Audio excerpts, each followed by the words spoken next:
Welcome sa The Sweep Shorts. One of the most awaited motoring sales event is Ford's Island Conquest. Paano ba naman? Kumpleto ito with experiential test drives that give customers a glimpse of what their Fords can do. Marami naghahanap nito kaya naman hindi na nakakagulat na for the 9th time, gagawin uli ito ng Ford Motor Philippines, this time sa Alabang Town Center naman. Ngayong weekend, mula Biyernes, February 20 hanggang Linggo, February 22, 2026, ay gaganapin ang 9th Ford Island Conquest sa Alabang Town Center sa Alabang, Muntinlupa. Sa event na ito, pwede mo matest drive ang mga models sa lineup ng Ford Philippines gaya ng Territory Hybrid Titanium X, Territory Hybrid Trend, Ranger Wildtrak, Ranger Raptor 3-liter V6, Bronco, at Everest Titanium Plus. At pero mga offers at goodies sa nasabing event. Ilan sa mga partners sa event na ito ay ang sikat na 4x4 gear distributor at rig outfitter, Overland Kings. Meron ding special deals and offers in partnership naman with BPI and East West Bank.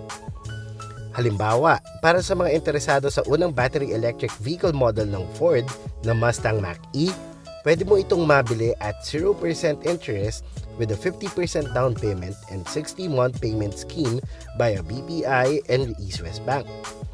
Para naman sa mga customers na magre-reserve during the 3-day event, makakuha sila ng 20,000 pesos outright cash discount. Pero bukod pa dyan, pwede pa sila makakuha ng additional goodies sa Gashapon pick-up price area kung saan pwede sila makakuha ng hanggang sa 100,000 pesos cash discount. Abay, 120,000 pesos total savings yun pag nagkataon.